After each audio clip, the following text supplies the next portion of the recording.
T'es bien chez Miracle Motorsport et aujourd'hui on se retrouve avec une icône, que dis-je, avec une des voitures les plus exceptionnelles des années 80-90, aussi bien en termes de comportement que d'image que de look. Je parle bien évidemment de la M3 E30 et celle-ci, attention mon copain, c'est une pré-série, donc de 86. C'est ma pote Olivia qui m'a confié cette voiture. Je vais te montrer quand même un peu l'intérieur déjà. Trouve-moi des E30 qui ont encore l'autocollant ABS au-dessus du M. Attends, je t'enlève le check. Bon, il y a encore un problème d'ABS. Donc, pré-série égale aiguille rouge. Elle est dans un état untouch, mais vraiment untouch. Jamais de tuning sur celle-là. Elle a le petit pommeau spécifique sans la grille. Le pied de poule, tu vois, sans le cuir. Olivia, je ne peux absolument rien lui refuser. Quand elle te demande de faire sa voiture, ben voilà, tu lui fais et tu lui fais même avec plaisir, surtout quand c'est des autos comme ça, dans un état aussi exceptionnel. L'auto a été mise de côté pendant des années à cause d'un problème moteur. Je vais t'expliquer un peu plus tard ce que c'était. Et une fois tous ces problèmes traités, le but c'est de la faire bien rouler. Alors on va y aller piano parce que les pneus sont neufs mais ils ont 20 ans. Donc ça aussi c'est quelque chose qu'il faudra changer. Mais ça Olivia s'en occupera toute seule comme une grande. On va lui faire un detailing des enfers. Je pense que cette auto a le potentiel de revenir quasi neuve. Il y a quand même des fonds qui ont travaillé sur le capot et le pare-choc qui ont été très très mal repeints par un immense sagouin. Mais globalement, le reste, on devrait pouvoir faire quelque chose de très très bien. Au pire, je repeindrai ces deux éléments si j'y arrive pas au polissage. Et en fin de vidéo, je vais tâcher de te régaler avec des images d'une qualité exceptionnelle de Guillaume Gallardo que tu pourras retrouver sous le pseudo Vision sur Instagram. Mais je te mettrai tous ces liens en description. Voilà, il va me filer un petit coup de main pour essayer de sublimer ce travail avec de belles images. Pour la petite histoire, la M3 E30 a failli être ma première voiture en 1999, à l'époque où j'ai acheté ma E30 que j'ai gardée 16 ans. J'avais trouvé une M3 E30 de cette couleur Schwarz métallique chez Maxime Baucher, concessionnaire BMW à Pau. C'était la voiture d'un dentiste. J'aurais pu l'acheter à l'époque pour 65 000 francs, je ne sais pas si tu imagines. Mais l'assurance me demandait 20 000 francs d'assurance. T'as compris, je pouvais faire un crédit pour la voiture, mais pas faire un crédit pour assurer la voiture. Donc, mais je m'étais rabattu sur une E30 normale, qui a été mon premier gros projet, qui a été, je pense, assez connu dans la région. Une BM rouge candy avec un intérieur full cuir beige et qui n'était pour l'époque pas dénaturé, qui avait encore ses pare-chocs chromés, chose assez rare sur le tuning des E30 au début des années 2000. J'ai toujours voulu en avoir une, mais bon, visiblement, la vie a fait en sorte que, au prix où elles sont aujourd'hui, je préfère acheter clairement une 996 GT3 ou une 360 Modena plutôt qu'une M3 E30. Je suis pas prêt à payer le prix qu'elle valent aujourd'hui. Allez, c'est le moment de te détendre. Tu peux aller au frigo, tu te prends une petite bière, les deux mains dans le paquet et c'est parti.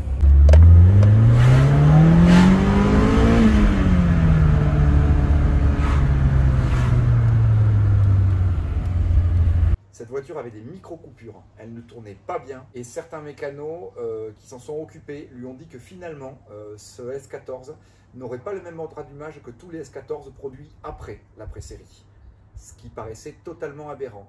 Quand Olivia est revenue vers moi en me racontant cette info et me disant que sa voiture n'a pas le bon ordre d'allumage et ne tourne toujours pas rond, on s'est creusé la tête avec Maxime et effectivement ce S14 avait été mal monté et avait effectivement le même ordre d'allumage que tous les S14.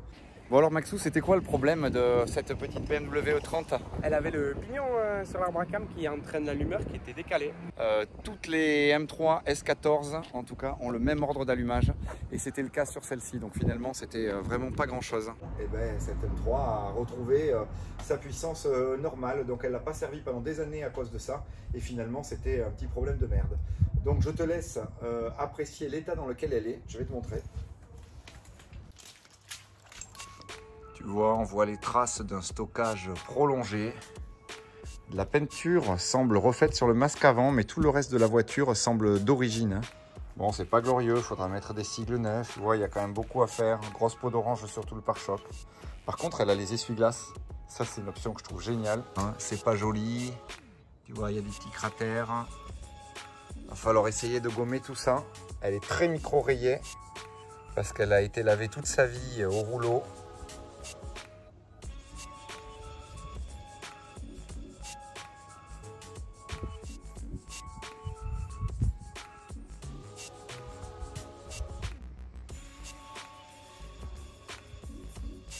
Tu vois des rayures comme ça un peu partout, de la résine, beaucoup de résine. Mais je pense qu'avec un peu de travail, on va pouvoir en faire quelque chose. Comme on dit dans le langage pompeux du detailing, on commence par une phase de décontamination. Tout se recycle. T'as vu la gueule des pinceaux? Ce produit, je ne devrais pas le toucher avec les doigts, ça te brûle tellement fort. Mais bon, on va pas commencer à faire nos fragiles.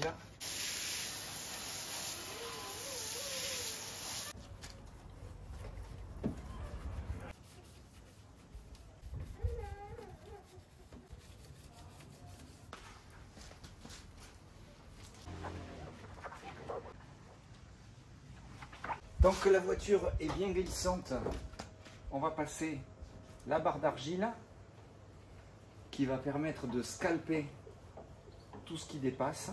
Et une fois de plus, c'est mon expérience.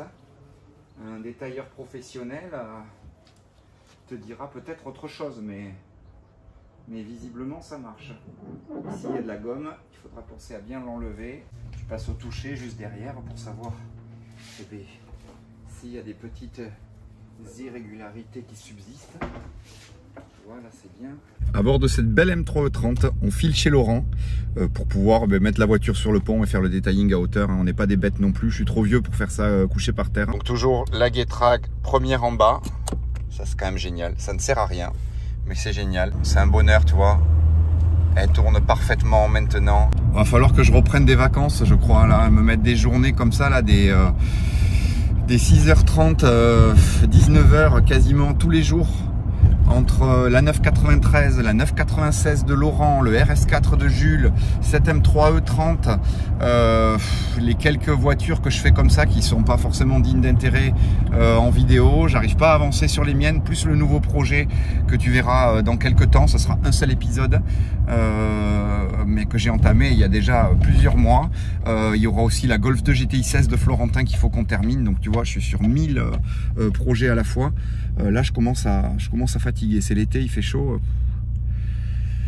Voilà, puis à la rentrée, il faut partir aux US pour aller filmer la fabrication des pièces carbone chez mon pote Polo, Son of Cobra. Donc là aussi, c'est pas là que je peux me reposer, je crois. Regarde le couple qu'elle a à 3000 tours. Regarde l'aiguille, comment elle monte. Ah, et puis le verrouillage de cette boîte, franchement, c'est un bonheur, hein, vraiment, cette auto. Je suis épaté par le couple. J'avais conduit la M3 Evo 2 qu'avait Simon. Alors, je ne sais pas si c'est lié au fait que ça soit une Evo 2. Celle-ci, je trouve, a plus de couple. Alors, peut-être que l'autre avait la puissance un peu plus haut perché. Celle-ci, c'est la 200 chevaux. Mais en tout cas, ouais, c'est un bonheur, cette auto. Il va vraiment falloir qu'on revienne aux autos légères, c'est ça en fait.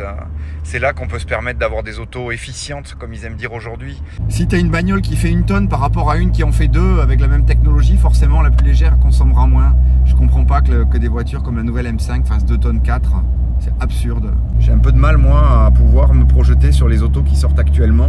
Des Audi RS3 à 150 000 € neuf, un TTRS à 180 000 € neuf, une A45 AMG à 179 000 € avec leur putain de malus.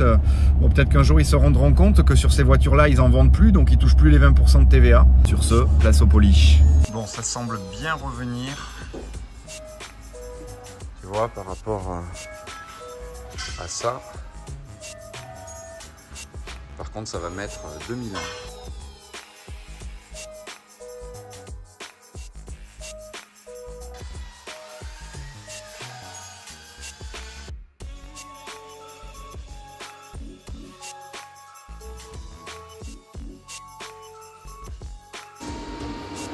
On fera les intérieurs de poignée ensuite à la main à la fin. Mais tu vois, tout est dérayé. C'est pas mal. Je viens de dérésiner le toit. Il y avait plein de traces partout. Et là, tu te rends compte en fait de l'ampleur des micro-rayures, quoi. Une peinture des années 80 hein, d'origine.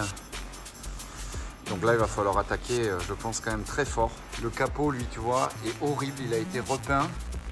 Il y a toutes les traces de ponçage, tu vois, qui se voient, tous les hologrammes de ponçage dessous qui sont réapparus.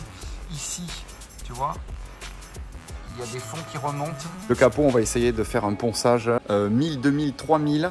Et puis, avec un peu de chance, on arrivera à retrouver de la brillance. Là, si je le polis, tous les défauts vont rester en place. C'est pas possible, mais regarde, ça semble prometteur déjà à l'arrière. Ici, à l'arrière, ça revient très très bien. Le coffre est revenu, tu vois, je suis qu'au premier grain. Et déjà, il n'y a plus de micro-rayures. L'arrière lui est revenu neuf, pour ainsi dire. Et je suis premier, je suis juste au gros cut. Hein. Les flancs, ici aussi, sont revenus très très bien. Donc ce côté, je l'ai fait. Hein. Il m'aura fallu la journée pour le torcher, pour pouvoir vraiment essayer d'enlever toutes les rayures. Mais là aussi, tu vois, on est vraiment bien, quoi. Tu vois, il n'y a plus du tout de rayures, quoi. Il y a encore des hologrammes, c'est normal, hein, parce qu'on est au gros grain, mais tout ça, ça va disparaître après. Allez, je te montre.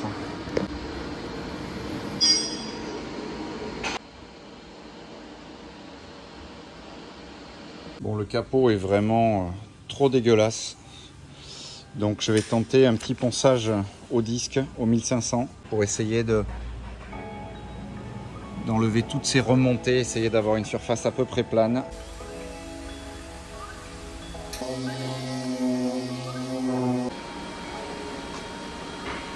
Tu vois, on voit les défauts apparaître. On voit qu'il faut insister un peu plus. Là, sur le devant, je suis pas mal. Maintenant, il faut insister un peu plus. Donc, tu vois, là, il y a un ponçage léger au 1500. On enchaîne avec 2000, 3000, 4000 et on lustre comme le reste de la caisse après. Voilà, les petits abralons de chez Mirka, là, ça marche très bien. Ceux-là, c'est des disques mousse. Le premier que j'ai utilisé, là, par contre, c'était un disque fin, dur, quoi.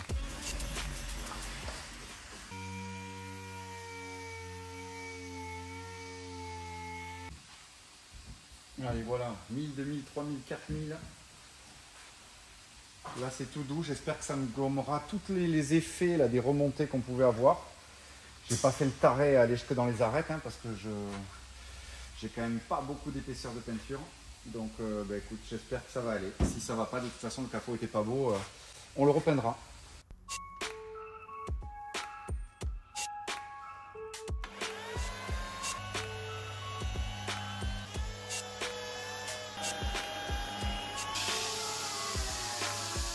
Allez, là c'est le moment de te lever, d'aller dans ta chambre, prends un petit caleçon de rechange, parce que là, on n'est pas loin de la grande jouissance. Là, j'ai encore un peu ici, il me reste un peu ici, un peu là la bande du milieu, et on est parfait. Qui veut voir une M3 39?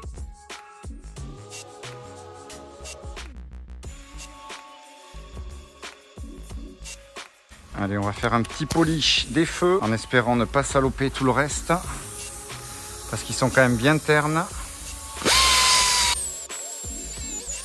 Le secret avec le plastique, c'est qu'en fait, il faut jamais le faire chauffer. Donc toujours en mouvement.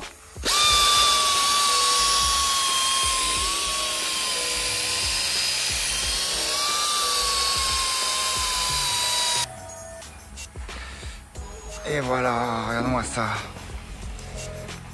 Regarde la différence là. C'est fini. La baie moteur est terminée. Tu vois, on a repeint le cache-culbuteur et le collecteur d'admission. Celui-ci va être changé, mais ça je lui laisse le soin de se le faire elle-même. Tu vois, tout beau, tout propre. Un petit coup de ponçage sur les lettres. Mais la voiture est vraiment dans un état d'origine. Rien n'a été modifié.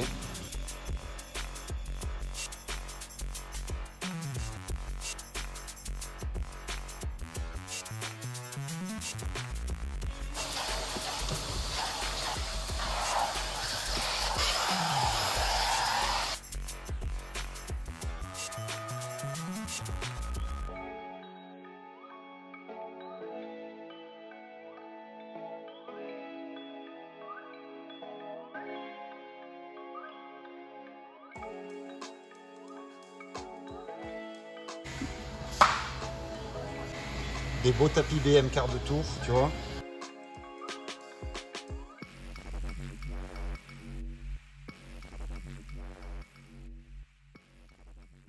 Allez, voilà ce que ça donne. Après une petite séance de polish devant le phare de Biarritz avec mon Maxou.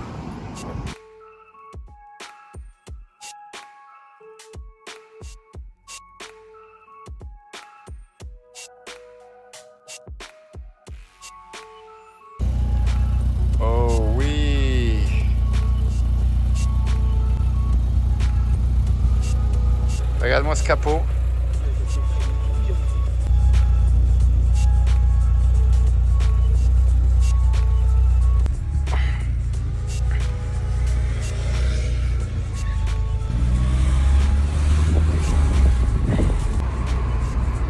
Putain mec, je l'adore vraiment celle-là. Ouais, trop bien. Tu sens qu'elle a pas été mascagnée, tu vois. Mais la vitesse est quand même bon. Ouais, ah, et une petite vitesse, mets-moi la vitesse. Tu me l'as bloqué. Allez Maxou. Allez, tant qu'à faire. Hein. Regardez, on va vous faire un petit tour de Biarritz. La soirée la plus chaude de l'été, un petit 40 degrés aujourd'hui, le ciel est en feu.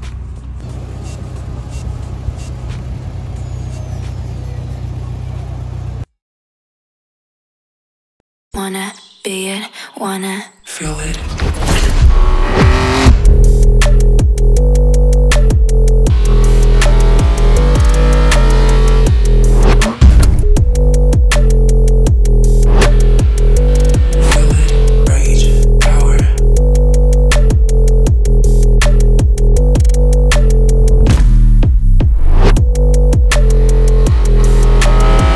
Money, power,